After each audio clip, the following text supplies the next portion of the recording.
야, 이거 좀 머리 아파지겠는데요. 어떻게 보면 빨리 적발돼서 그나마 다행이라고 볼 수 있을 것 같기도 하고, 우리나라가 이렇게 허술할 수 있나 싶은 생각도 듭니다. 지금 뭐 중국이 저가형 전기차를 줄줄이 출시한다, 한국이 전기차 관련 수상을 싹쓸이하고 있다, 이게 문제가 아닙니다. 이건 해외 얘기고요. 국내에선 충전기가 줄줄이 난리인데 누가 전기차를 사고 싶겠어요? 오죽하면 환경부가 이미 설치되어 있는 것들을 싹 다 갈아엎으라고 명령을 내렸을 정도입니다. 그런데 이미 나간 보조금은 어떡할 것이며, 우리가 낸 세금을 이렇게 쓴 것에 대한 책임은 누가 질 건가요? 이런 걸 제대로 관리 감독을 해야 중국을 비롯한 다른 나라를 견제하는 거라고 했잖아요. 결국 우려했던 게 터진 겁니다. 문제는 이건 시작에 불과하단 겁니다. 앞으로 더 큰 문제 충분히 생길 수 있다고 보고요. 피해는 온전히 차주들 몫인 겁니다. 어떤 게 문제가 됐고 이게 앞으로 우리한테 끼칠 영향은 뭔지, 오늘은 이와 관련된 이야기를 해보려 합니다.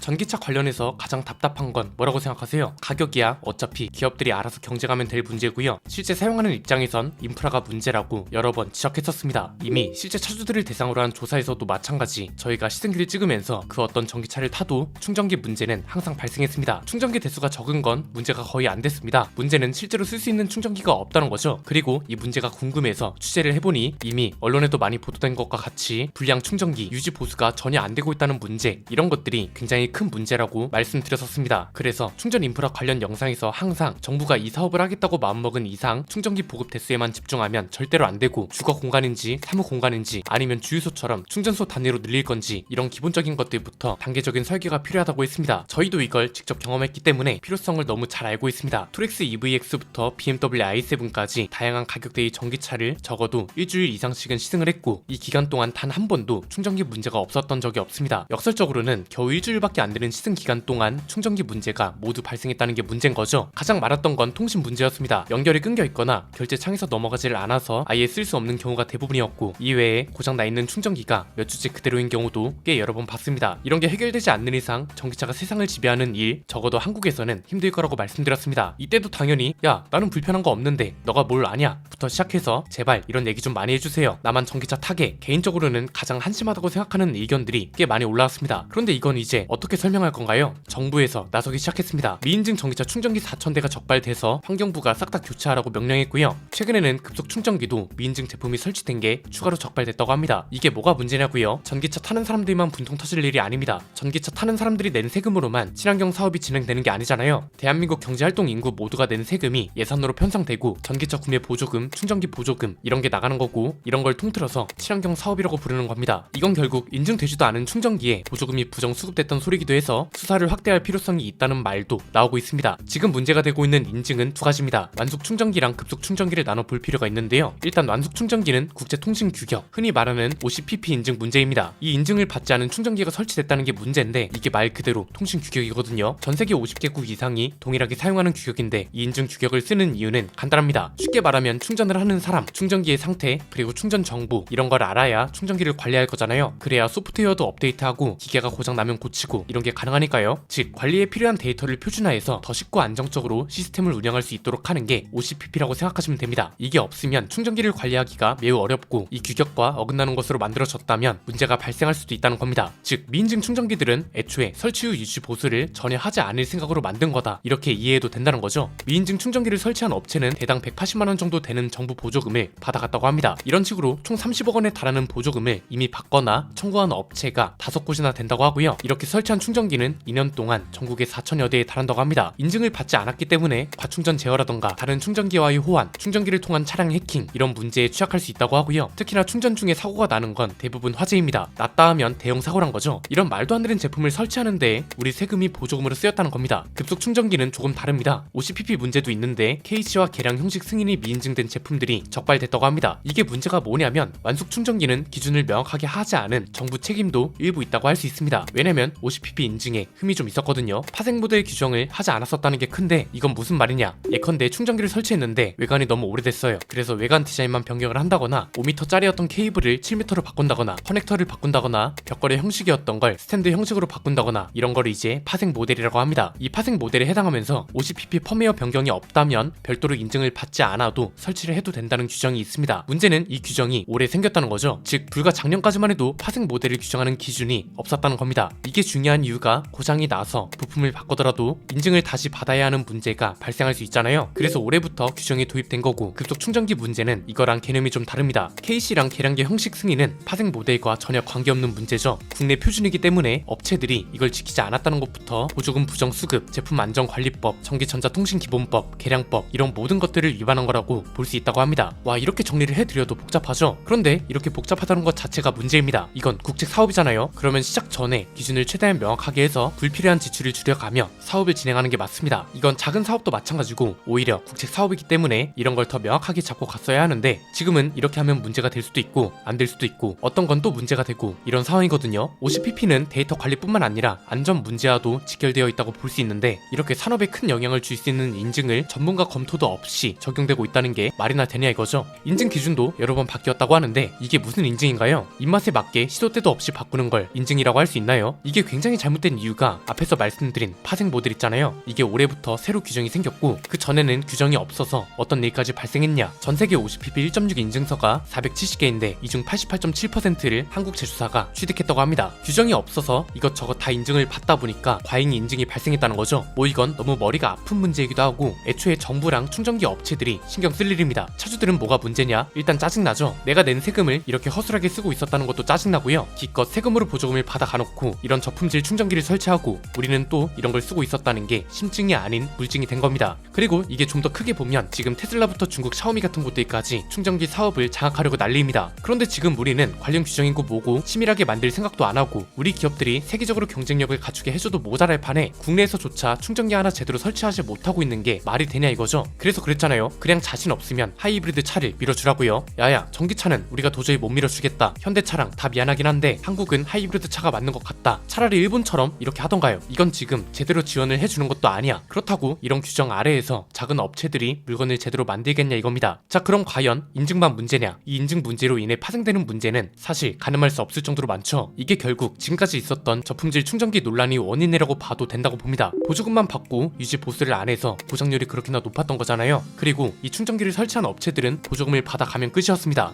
유지 보수 의무 전혀 없습니다. 이게 지금은 전기차가 기하급수적으로 늘어나는 수준은 아니기 때문에 차주들도 그냥 타는 겁니다. 그런데 전기차가 거의 내연기관차만큼 많아져서 숫자를 추월했어요. 진짜 요즘 보이는 하이브리드 차만큼 많아진다? 그럼 단순히 충전이 불편한 걸 떠나서 화재 사고도 엄청나게 많이 발생할 수 있다는 겁니다. 충전할 때만 문제일까요? 통신 규격 인증을 받지 못한 거잖아요. 전기차는 충전할 때 자동차 충전기 간에 데이터를 주고받습니다. 차의 충전 시스템, 배터리 관리 시스템에 문제가 안 될까요? 이게 그냥 쉽게 비유하면 내연기관차의 인증 기준을 미달하는 기름을 주의하는 거랑 똑같은 겁니다. 그래서 보조금을 순차적으로 지급해야 한다고 말했던 겁니다. 이게 벌써 2년 전에 제안한 내용인데 여전히 나아진 게 없다는 거죠. 예컨대 충전기 설치해주는 보조금이 200만 원이에요. 그러면 100만 원은 설치할 때 주고 50만 원은 1년 이상 유지 보수를 일정 점수 이상으로 잘해야 주고, 나머지 50만 원은 3년 이상 유지 보수를 잘하면 주는 거죠. 그리고 5년 이상 품질 좋은 충전기인 게 증명이 돼서 선정이 됐어요. 그러면 그에 따른 인센티브도 주고 충전기 사업 우선권도 정부 차원에서 충분히 줄 수 있는 겁니다. 지금 이 정도로 관리 감독을 안 한다는 건 이거야말로 눈먼 세금이고 보이지 않는 손들에 놀아나는 겁니다. 충전기 사업이 전기차만큼 제대로 호황기를 맞이하지 못한다면 우리나라는 전기차가 절대로 대중화되지 못할 거고요. 전기차가 아무리 저렴하게 나온다 해도 사람들은 불편해서 안 탈 겁니다. 수천만 원이나 되는 돈을 주고 굳이 불편함을 감수할 필요는 없으니까요.